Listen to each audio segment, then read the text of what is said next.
నమస్తే, అందరూ బాగున్నారా? ఈరోజు మనం నా ఓపీటీ బయోమెట్రిక్స్ ఇవ్వడానికి వెళ్తున్నాం. సో దాని గురించి మనం మాట్లాడదాం. అప్కమింగ్ ఎవరైనా బయోమెట్రిక్స్ వెళ్తుంటే ఈ వీడియో ఉపయోగపడుతుంది అనుకుంటున్నాను. అక్కడ నా ఎక్స్పీరియన్స్ని ఏమేమి డాక్యుమెంట్స్ తీసుకెళ్లాలో మొత్తం డిస్కస్ చేద్దాం ఈ వీడియోలో అండ్ మనం బయోమెట్రిక్ అపాయింట్మెంట్కి వెళ్ళినప్పుడు మనం తీసుకెళ్లాల్సిన డాక్యుమెంట్స్ ఏమేంటి అంటే, అండ్ ఓపీటీ బయోమెట్రిక్స్ మనకి 2025 నుంచి 2026 మధ్యలో స్టార్ట్ అయ్యాయి.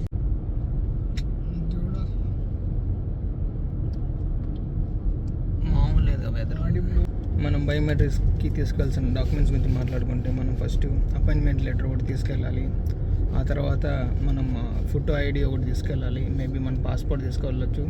అన్నింటినీ జిరాక్స్ తీసుకొని వెళ్ళాలి ఆఫీస్కి. ఐ హోప్ మనకి మంచి సెక్నం ఎదురైంది. ఇప్పుడు మనం ఏమంటారు, బయోమెట్రిక్స్ వెళ్తుంటే వాన పడుతుంది.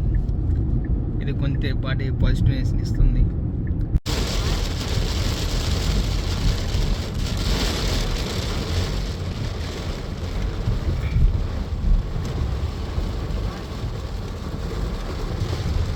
ఇప్పుడే మన సెంటర్ దగ్గరికి వచ్చాము. నేను లోపలికి వెళ్ళి బయోమెట్రిక్స్ వచ్చి నా అనుభవాన్ని మీతో పంచుకుంటాను.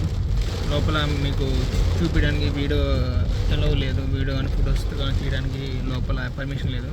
సో ఇక్కడ వరకు ఆపేస్తున్నాను. మళ్ళీ వచ్చి నేను వీడియో కంటిన్యూ చేస్తాను. ఇప్పుడే జస్ట్ బయోమెట్రిక్స్ కంప్లీట్ చేసుకొని ఇప్పుడే బయటకు వచ్చాను. జస్ట్ నాకు బయోమెట్రిక్స్ 20 minutes పట్టింది. మన బయోమెట్రిక్స్ పెద్ద ప్రాసెస్ ఏం లేదు. జస్ట్ మనం ఏమంటారు, అప్లై సెంటర్ లోపలికి ఎంటర్ అయినామంటే మనకి ఇక్కడ మా సెంటర్ ఫిల్డప్ గురించి మాట్లాడుకుంటే, రైట్ సైడ్లో నీకు ఏమంటారు, నీ అపాయింట్మెంట్ చెక్ చేస్తారు. చెక్ చేసి నేను ఏమంటారు లైన్లో పంపిస్తారు. వితిన్ 10 minutesలోనే నీకు కొన్ని ఫోటో తీసుకొని బయటకు పంపించేస్తారు. అంతే, పెద్ద ప్రాసెస్ ఏం లేదు. చాలా ఈజీగా అయిపోయింది. తర్వాత వాళ్ళ దగ్గర నుంచి మనం ఏమంటారు ఆ వెబ్సైట్లో చెక్ చేసుకుంటూ ఉండాలి. మనకి రిఫ్యూజ్ పడిందా లేకపోతే మనకి అప్రూవల్ వచ్చిందా అనేది చెక్ చేసుకుంటూ ఉండాలి మనం లింక్లో. If you like my video, subscribe to my channel. నాకు చెప్పండి, ఎవరైనా ఏమన్నా అప్కమింగ్ బయోమెట్రిక్స్ వెళ్తుంటే కామెంట్ చేయండి. Thank you.